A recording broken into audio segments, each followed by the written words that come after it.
trust me, there was a whole committee that had to decide how is ESPN going to frame these ratings because the ratings dropped. The ratings dropped for the Super Bowl and for Bad Bunny, and they got to spin it in some sort of way. And they fell just short of record ratings. Well, that's one way to spin it. That's one way to spin it. But if you look, and that's what a part of this show and this opening monologue is about, if you actually read the fine print, it actually tells a different story. There is no real positive spin on what just happened with the National Football League and the Super Bowl. There is no positive spin.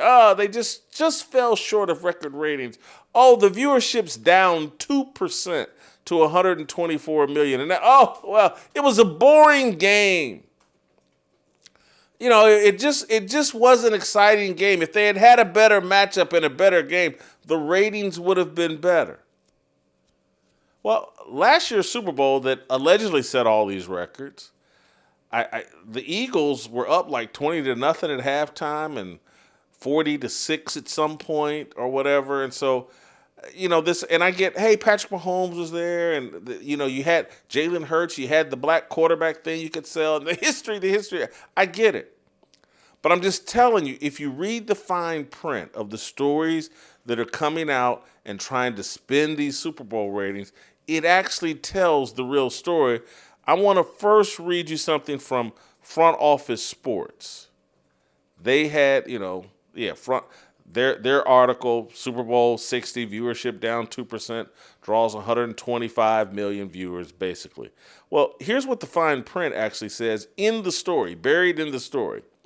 Notably, this was also the first Super Bowl with Nielsen's big data plus panel measurement process. The methodology, first introduced last September, brings in millions of additional data points from set-top boxes and smart TVs. That expanded view of the market has helped produce viewership gains across much of live sports, and particularly pro and college football, but not with the Super Bowl. Let me help you understand that piece of fine print. What that means is, since September, when we rigged up this new accounting system at Nielsen that counts all of these extra people, we've boosted up the TV ratings for football, and since September, everybody in live sports has been benefiting from this new calculation and new system that keeps producing these record ratings. First time this many million, this percentage, blah, blah. They had a system in place designed to boost the ratings of the Super Bowl. And it didn't boost the ratings of the Super Bowl. That's an indicator.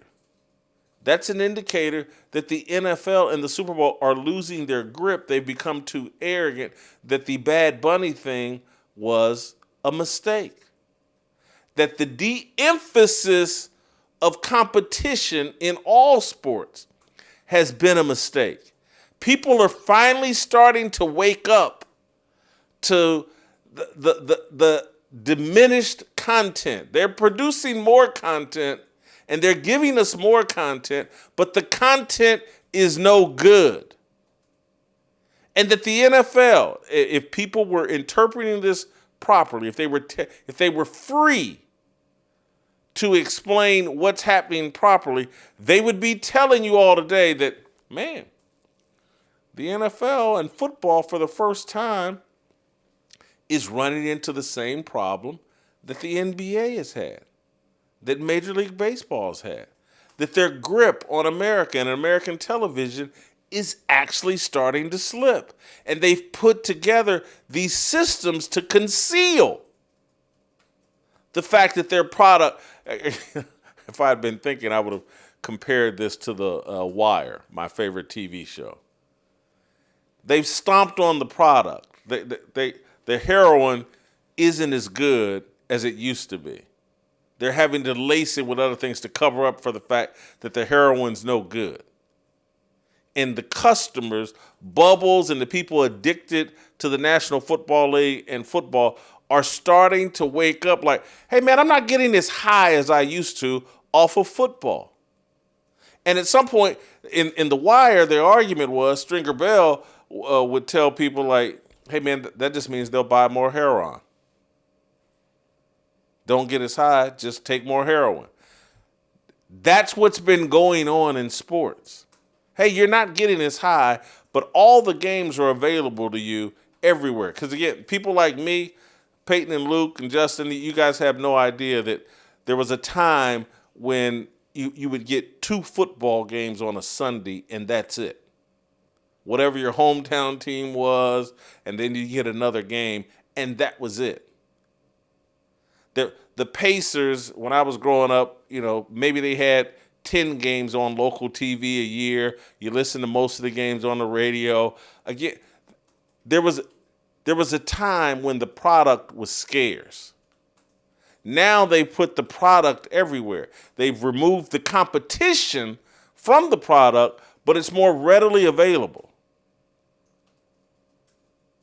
The drug that the NFL, the NBA, Major League Baseball, that all these sports, it's all been stomped on in the name of inclusivity and making the game more feminine and more accessible for women. They've stomped on the actual competition product, and that's why LeBron James doesn't want to play games anymore. And I'll get to that. I'll connect that dot here in a minute. I don't want to get too far ahead of myself. But I want to read some more from the fine print. This is from The Athletic, which is the New York Times, making the exact same point, but doing it more subversively and a bit more cleverly. This is all being handled with kid gloves because this whole myth, and you got to understand the importance of the myth that they're selling, that, hey, man, we can feminize everything, make things less masculine, and they'll all be just as appealing as they used to be. That's the lie they're telling you. And that's why these Super Bowl ratings are very important.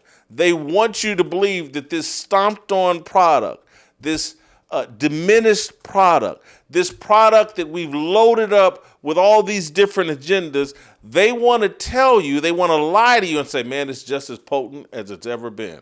There's more people watching. They're lying. This was the 4th Super Bowl since 1971. It's only happened 4 other times, or 3 other times, where it captured less than 40% of the American audience. I believe this one caught 37.3 or somewhere, 37% of the American audience, I think. 4th time since 1971 that's happened. The Super Bowl used to capture 50, 52%, 53% of the American audience. Its grip is lessening. Hold on, correct me if I'm wrong. Did I say, yeah, it is less than 40%. But the Super Bowl used to capture much more percentage of the American audience. But I'm sorry, let me go back to the fine print, Luke. I'm confusing you. This is in the New York Times article. In falling short of last season's mark, the game's average audience for Sunday was potentially influenced by a largely listless game on the field. Off the field, the audience numbers incorporated a more expansive reporting methodology from ratings partner Nielsen that was implemented in 2025.